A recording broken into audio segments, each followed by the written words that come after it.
Hello, hello, hello. I am Robyn, and Gil is forthcoming. There he is. Hello. Hello, everybody. I'm Gil. This Right. is Rockin the Love.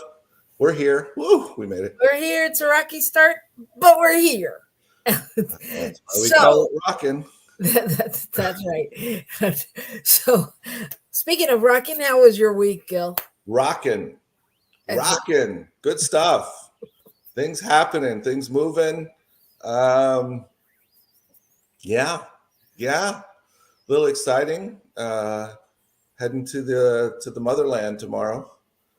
So that's kind of exciting. Okay. Do you want to stop talking in code for the people? I love code. Welcome, Code is Shay. fun. Welcome, Can we welcome, talk in welcome, code for a welcome. while? Welcome, Uh, Shay. And we see that there's more of you out there. So, welcome to all of you. If you want to say hello in the chat, we would love that. And we'd love to know where you're joining us from and all that good stuff. So, I'm going to decode my husband for you.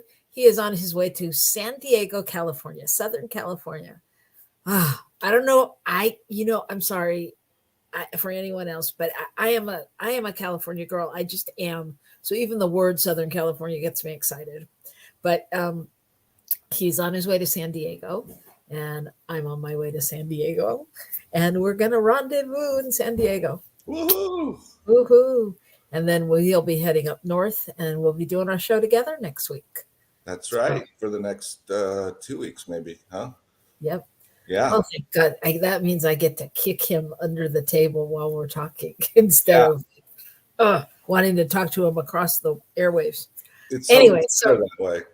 it is so much better that way. So okay, so your week was rocking, and why was it so good? Just a lot positive stuff, things happening, at the spiritual center, things happening, getting stuff together to go home, just taking care of a few things. It's good. Good. Yeah. What Yeah, about you? my week was good too.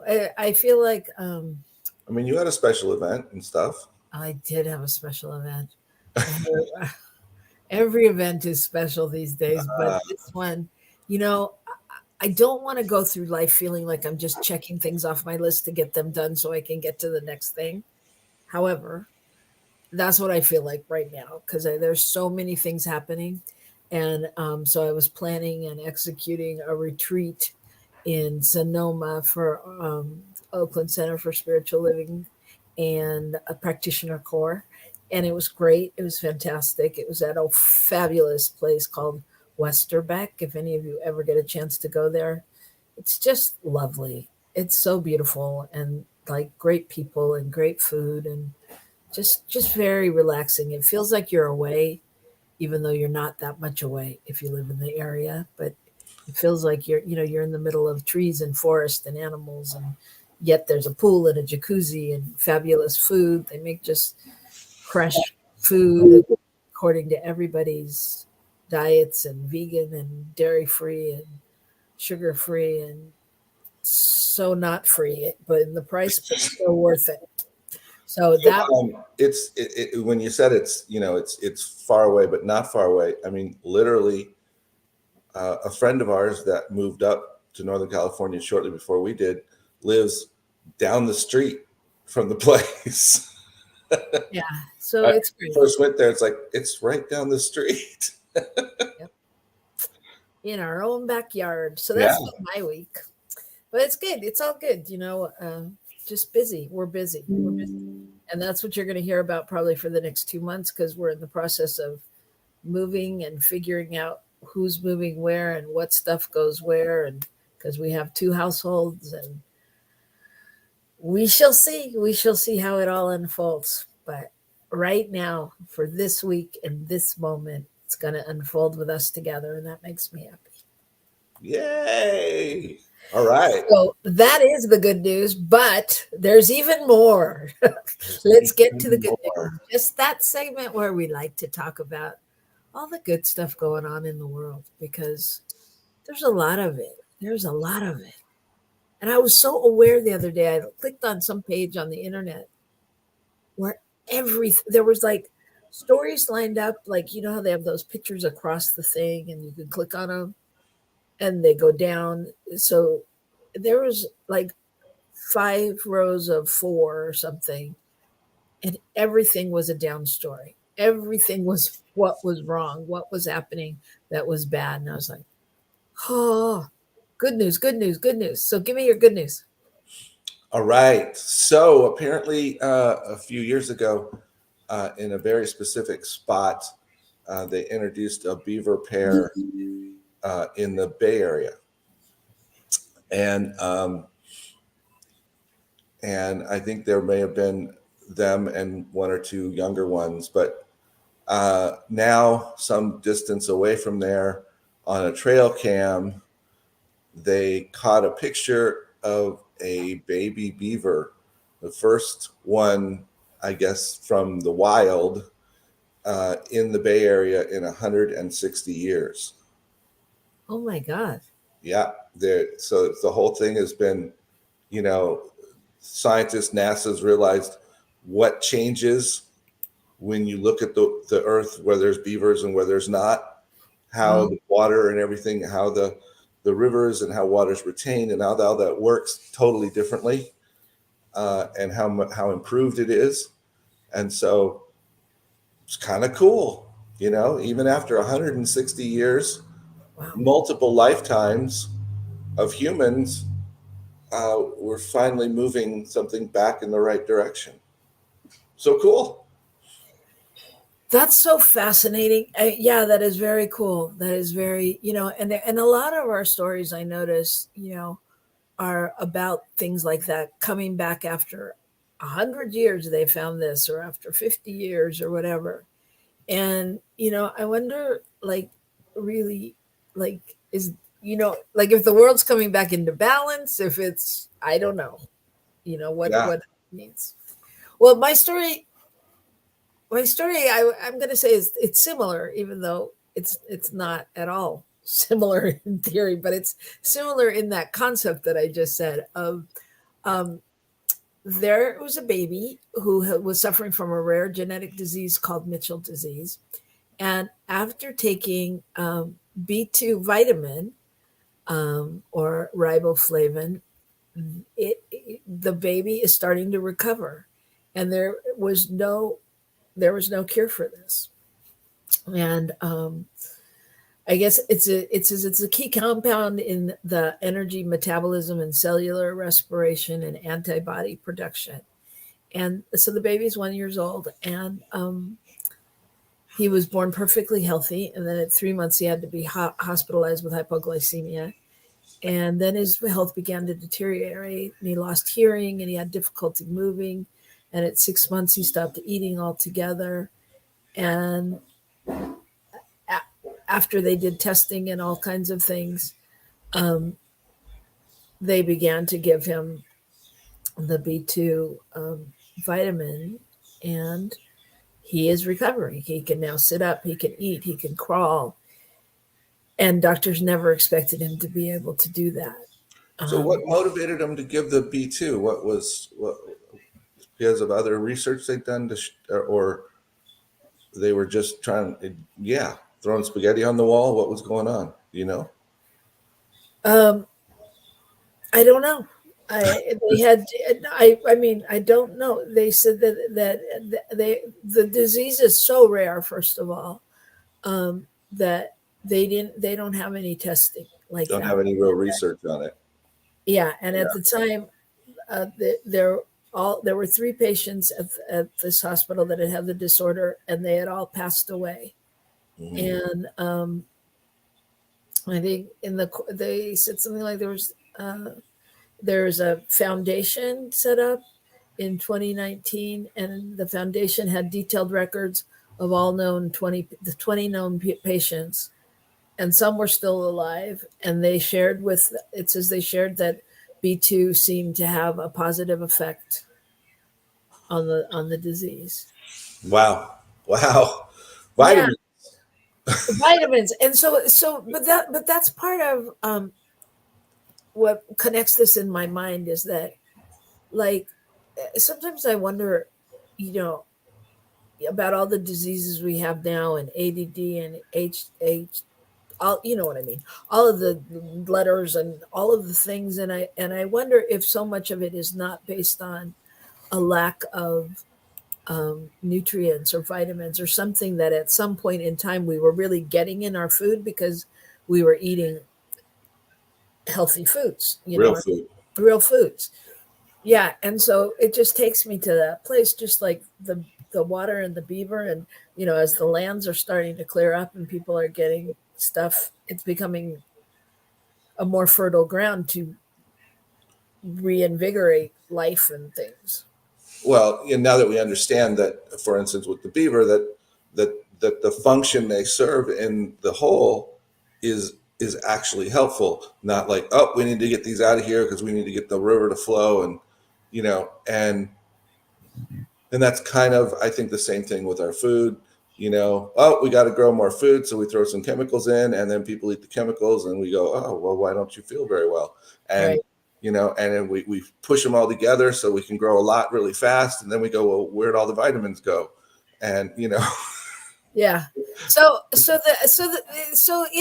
all good news, and Yep. just be aware of all the concreteness. But yeah, so that I just thought that was so sweet, and so That's great. fabulous, so Great. fabulous to find such a simple beginning to a healing for this baby. So, as Shay says, let's rock the love.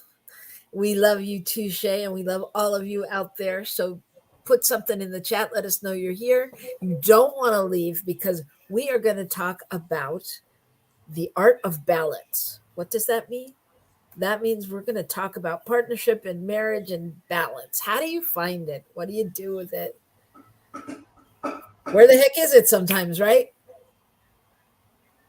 That's right. What do you do? I'm falling over. I lost my balance. Oh, dear God. Okay.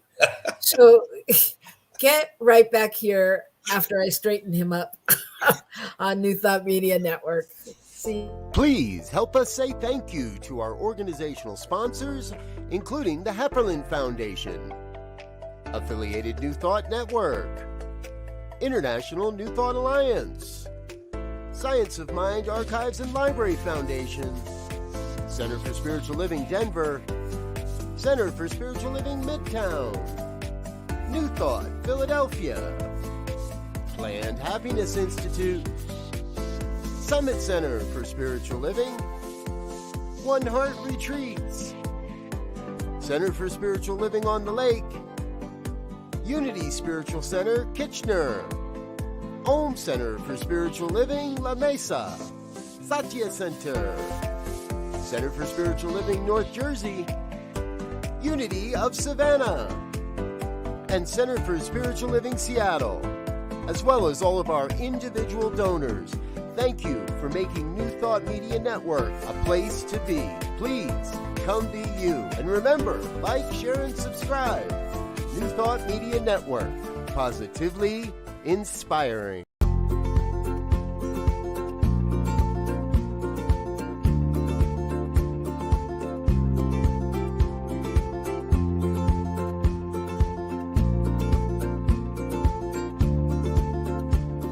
Blessings, everybody. My name is Jafon Seeley. Could you imagine what is actually possible when we start honoring and recognizing our inherent worth, realizing that we are that which is assisting and co-creating our experience? And with that understanding, start recognizing that every human, every individual, everything that we interact with reflects that same inherent worth. It's not about an adventure, it's about the atmosphere of the consciousness of adventure, the lifestyle of adventure. How many people would say that their lifestyle is adventurous?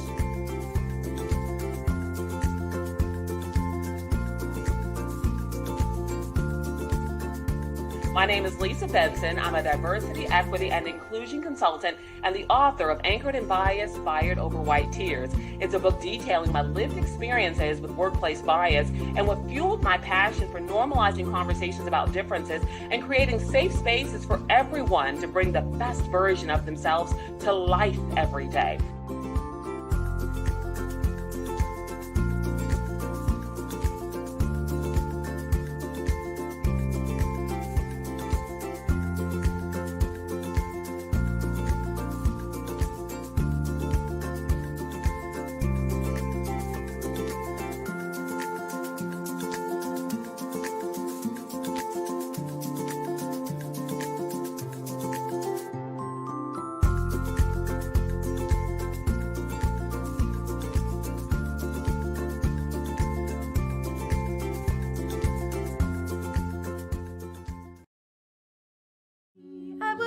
made in the image.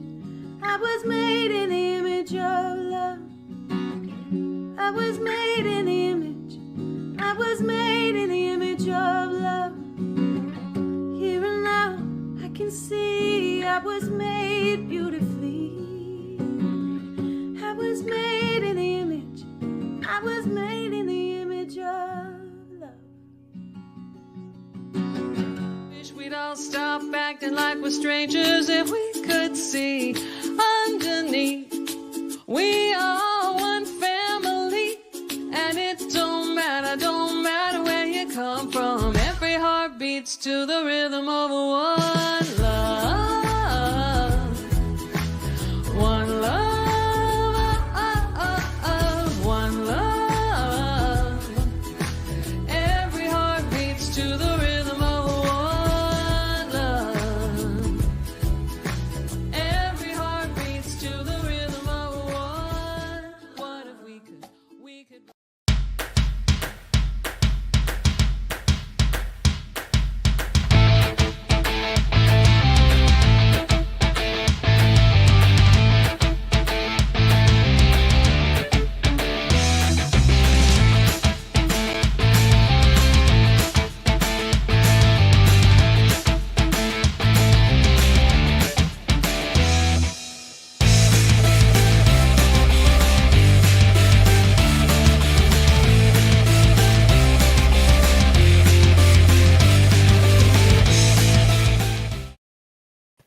And we're back.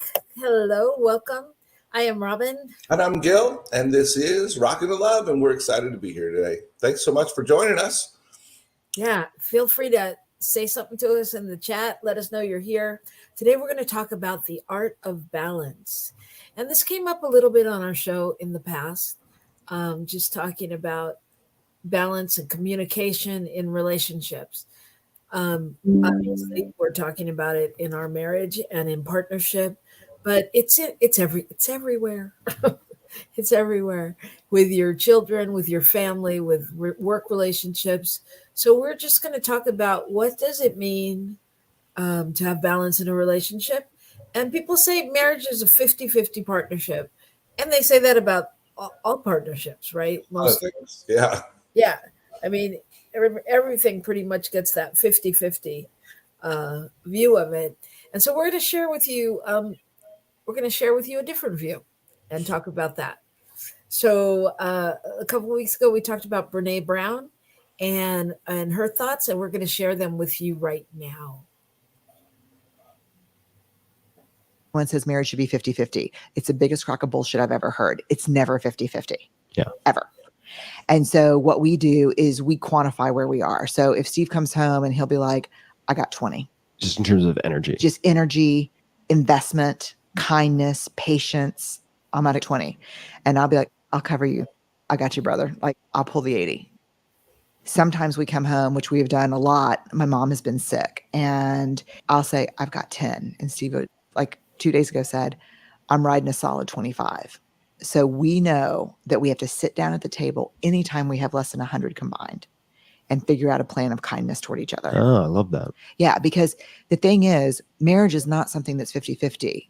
A partnership works when you can carry their 20 or they can carry your 20. And that when you both just have 20, you have a plan where you don't hurt each other. Wow. Right? Wow. Yeah. Yeah. I was listening to her just really quickly before we go into it and hearing that whole idea of what it means to be in community where you carry one another. That's what that's about. You're really in community when you're in partnership with particular people and you're in community with a larger group of people. It's all partnership. Yeah, that's really, it's such an interesting concept since there's only one of us here that everything is about partnership. But it really is. Everything is about partnership and communication. I mean, what I heard in her thing, since I've listened to it a couple of times, that clip, the most important part for me this time was we sit down and we talk. Yeah. Yeah. We actively engage when we know that we're not, neither one of us is at that place of being able to give our full 50% to the relationship, to the whatever, you know. Right. So it's not oh, you've got 10. Okay, then I won't bother you. It's Right. okay, you got 10, I got 20. We got to figure out how to make this work. So Yeah. I feel like we've come to the end of our show before. Yeah. So, okay, everybody, now that you know that. No, but I mean, so but that is such the key, like finding that compromise. So let's just start with this. What is a balanced relationship? What would you say is a balanced relationship? And you can, you can tell me in marriage, or you can tell me just in general, whatever resonates for you. Well, I think when we think of a balanced relationship, we think of one where there's some equity in how much energy and effort is expended for the good of the relationship, for the good of whatever the activity together is.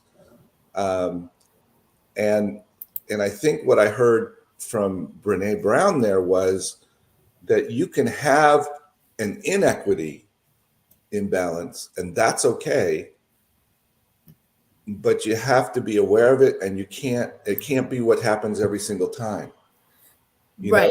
It's a temporary state. Yeah, it's the reality that we ebb and flow, not the reality that somebody always has to put in more. You know? Right. Yeah. So I guess, what would I say? Balance in relationship is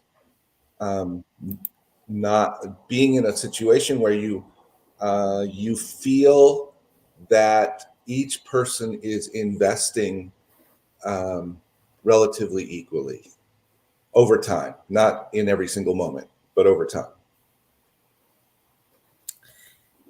Yeah, interesting, because I think there's two things at play, right? There's that you just said, equally investing, and then a lot of people, when they look at like balanced relationships, look at their priorities, like balancing your priorities, balancing what I do, what you do, what we do, and things like that. Does that make sense? Yeah. And all of that is related to that sense that each person is putting in some kind of relatively equal kind of thing. I mean, if in order for us to have a balanced relationship, you have to give up, you have to decide that you're going to do X, Y, and Z because I'm doing something, then that may not really be balanced. Well, but it's yeah, I hear you, and it's about finding the balance, like that includes work and family and friends and personal interests and hobbies and all of that, and making time for your partner or your spouse or your child if they're not involved in all those same things.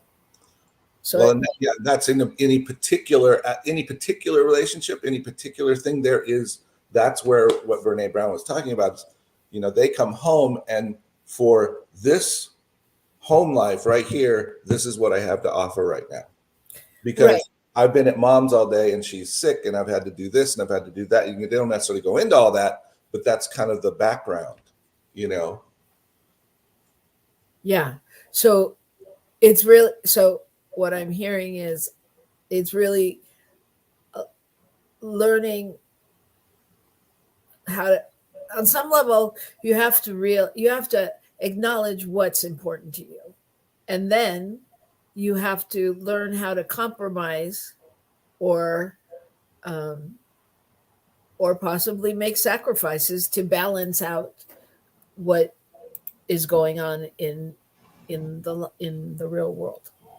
Yes. And so the question is, am I choosing, if I look at, rather than one particular relationship, but my life, am I choosing balance overall? Am I making choices that allow me to invest, that don't have me over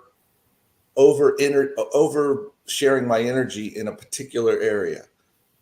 Shay brings up reciprocity, and I think that's the thing between in any relationship, it's flowing back and forth. And sure, there's times when there's always ups and downs. But when you look at, it's kind of like the bigger picture, the question is, do I always choose to stop for the cup of coffee versus just doing the other thing, showing up at home? I don't know. I'm just making that up. But you know what I mean? I mean, do I always choose that thing that maybe is outside of really necessary or feels unnecessary to someone else in whom I'm in relationship? Ooh, you turned on your light. I did, because I couldn't see me. I couldn't. So yeah, you kind of confused me on that one, but that's more fun that way. Did I confuse you too much? Not if you're going to keep talking about something, but I don't know where to go with that. Okay. Well, let's try this. Let's take another step. I know that you've shared often, hearing Reverend Michael refer to balance, in particular related to walking, and the fact that when we are walking, we are actually always falling forward. Mm-hmm. And we're always out of balance. We're always trying to regain our balance. That's why we're moving our feet forward to catch ourselves. And so there's that visual picture of the fact that balance is always a moving target. It's a moving target. But if I'm pointed in a direction and I keep moving the target that way, then I can't be in balance with whatever's in the other direction. I don't know. Sorry, I lost myself. Well, you do know. I lost myself. There you go. Okay, everybody, that's it. We're confused. Okay. Oh, what's Shay say? She has something good to say. She's going to help us out, get our act together here. Okay, Gil, calm down. Breathe. All right. Shay says, next relationship, I'm going to do visioning with the person. And if each person comes home and only has 10 or 20%, I would agree it's time to pray and ask God, what now? Yeah. Yeah. If we can recognize that before we allow it to break something in the relationship, at that point in time. And I think that was the key to what Brene Brown was saying is you can't come home with that 10 and 20% and not go, oh, this is really what's happening. How do we help each other move through this to where we can get back to where we're balanced? Well, what comes up for me is this is really some of the work that we do with couples, and this is really some of the work that we were doing when we were doing a lot of marriage work and working with couples before they got married and working with them to basically, I think, claim their individuality and their coupleness, but not have to live into a pattern of what they think has, marriage is 50-50. I've got to do this. I've got to do that. Blah, blah, blah, blah, blah. And really, but it's really so much of this to me is such a conversation and a foundation to lay as you enter into these relationships, which is why I think that keeping the communication as the key ingredient, especially if it's a work relationship or something like that, or a family relationship, and always being able to go back to, hold on, take a minute, what I'm hearing you say is, or what I need right now is, or wherever you lead from, whatever your, need and love language and all of that is, to determine what is truly needed for you to feel empowered and, and able to move in a different direction.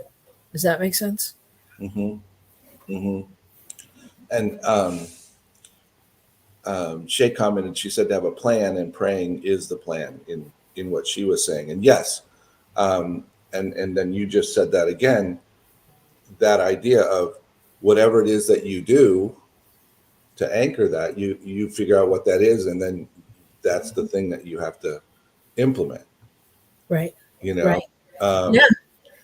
it's, you know, we take 20 minutes to walk on the beach. We, you know, whatever it is, we take 20 minutes to just sit down and open ourselves to spirit and meditate together. You know, I mean, whatever it is that we do that allows us to get grounded together somehow, and then we can take that will support us moving forward.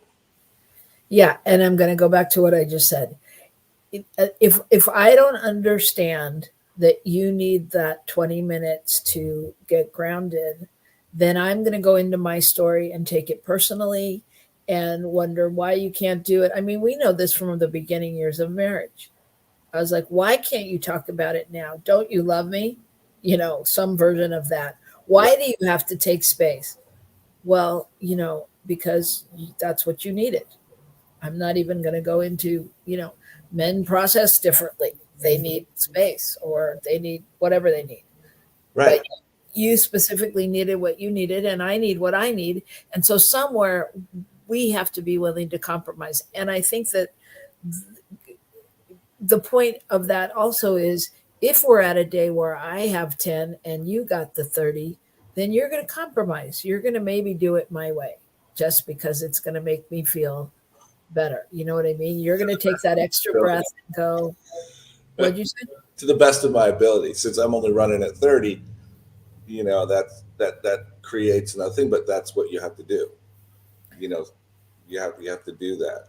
If I was really running at full steam, I would say I'll cover the other 80% or 90% of the relationship. Right. But if I'm I'm just not saying, in that space, then I also have to make up, you know, to get up there. right. But even if you've got the 30, there's still a part of you that can give a little more, give a little, Right. give Right. in a little more.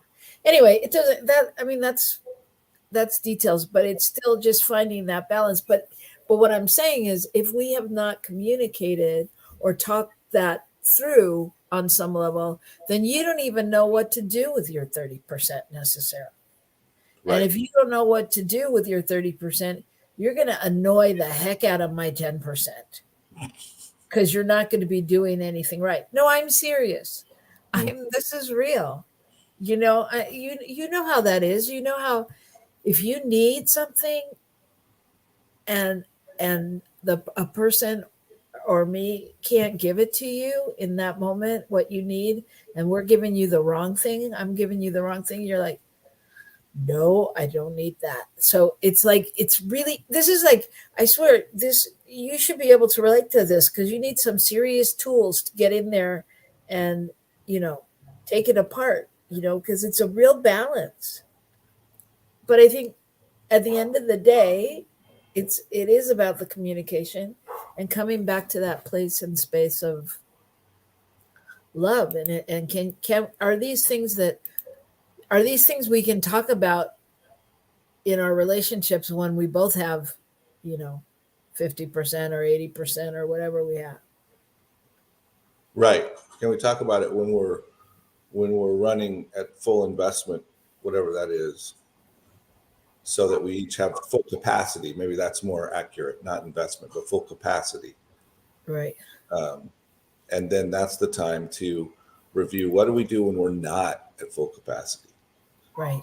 How can we support one another during that point in time? Yeah. And so I think so that brings up to me, especially in partnership and relationship, um, and family. I don't know about work relationship, but I think in all of those relationships, there's a built-in kind of trust factor, right? And so it's like it's can in those moments can you lean into that trust factor as well, um, to be able to trust that your best interest, you know, your partner has your best interest at heart. and really allow them to take on the other percentage, right? I think it's both and, whether you're the one allowing the other to take on more or you are the one taking on more. That goes back to that balance idea of, if there's a feeling that 80% of the time one particular person has to take on more of whatever's going on, then that doesn't feel balanced. If part of the time it's over here and part of the time it's over there, then when it's over there and it's out of balance, but we're holding the balance by doing it together, that works. But if it's always holding the balance because one person is doing the extra, then that doesn't work. And that, that applies to, work relationships, whatever it is, where you feel like, and it really doesn't matter what's true. What matters is what it feels like. What matters is have you had the communication and the understanding to really understand what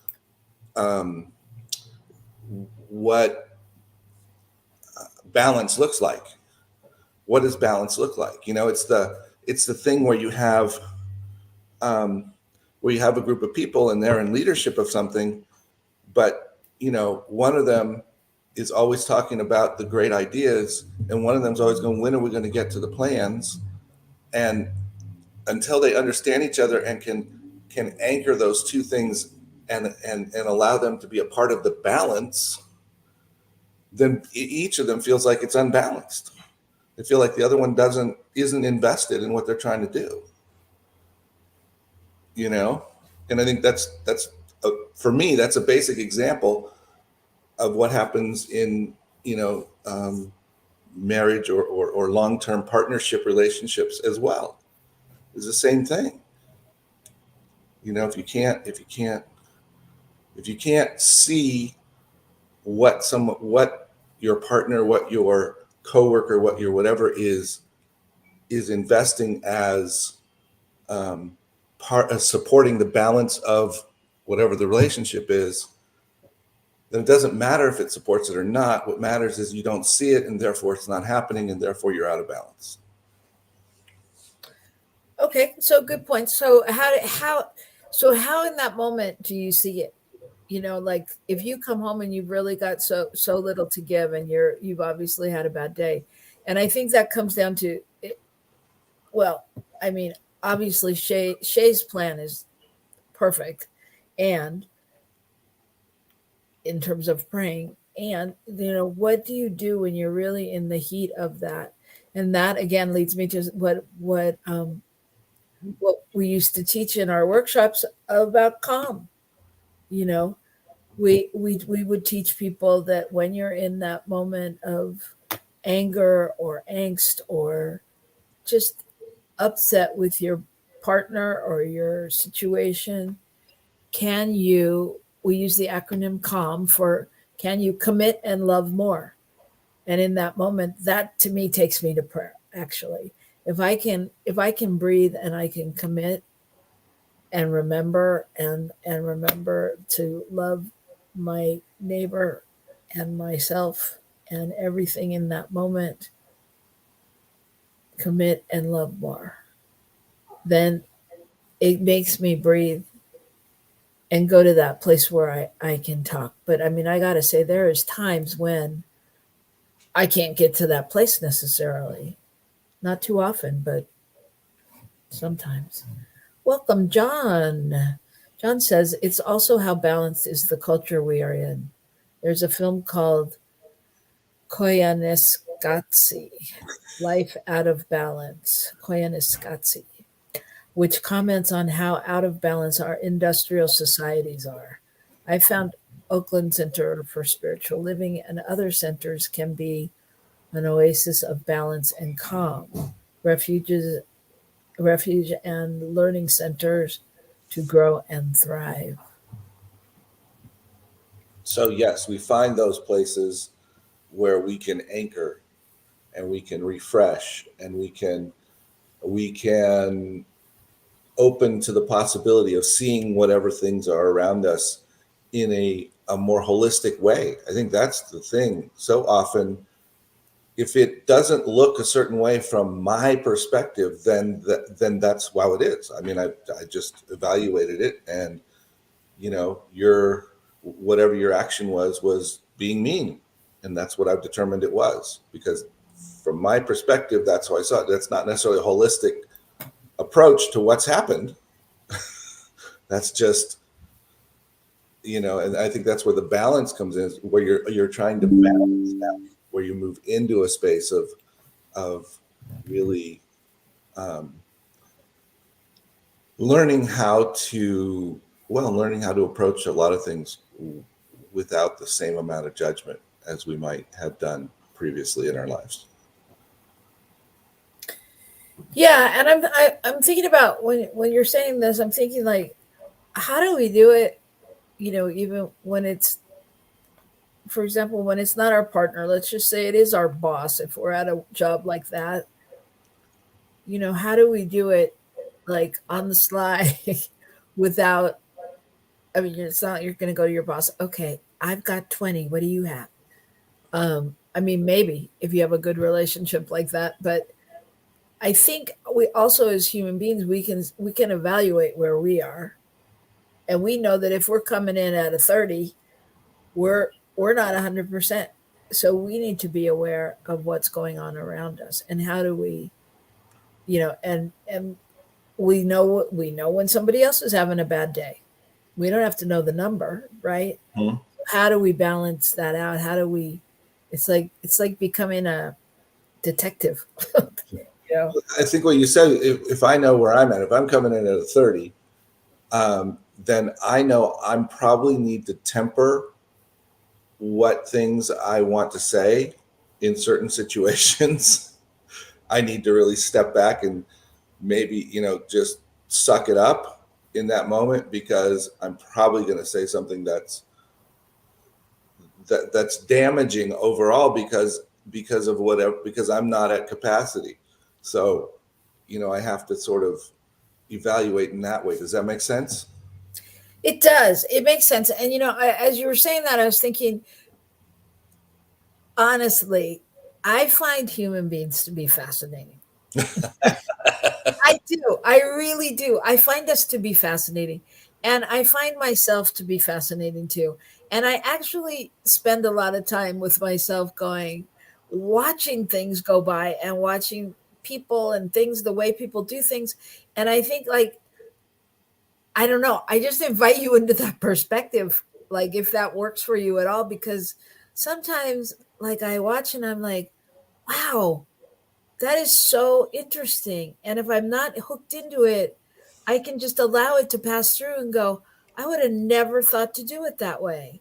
Or I would like to be that person when I get older. You know what I mean? Or whatever. But when I'm witnessing it and not taking it at a personal level, then I'm able to like embrace it and balance out my numbers in a different way.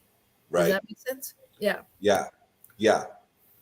I mean, it goes right back to the 4 agreements and don't take it personally. Why not? Because it's always about where an individual is at in terms of what's coming forth from them. And that's not really about the person that it's coming forth to as much as it's about the person that's coming forth from. Right. Right. I was going to say one thing before I say what John was put up there, and I think I forgot. So we'll say what John had to say. John says, I had a great friend, Miss D, and when people acted mean or acted up, she said their love tanks are empty. Brought forward a lot of compassion from me towards others and made me realize how much love and support all people need. Yeah, that's very cool. That was her way of dealing with others when they weren't running at capacity. She would just give them that grace to work it out at some level. And that's what we have to do. We have, in order to give them that, in order in order to support them in filling their love tank, at some level, we may have to get out a few bucks and, put it in the cash register so that we can put some stuff in their tank.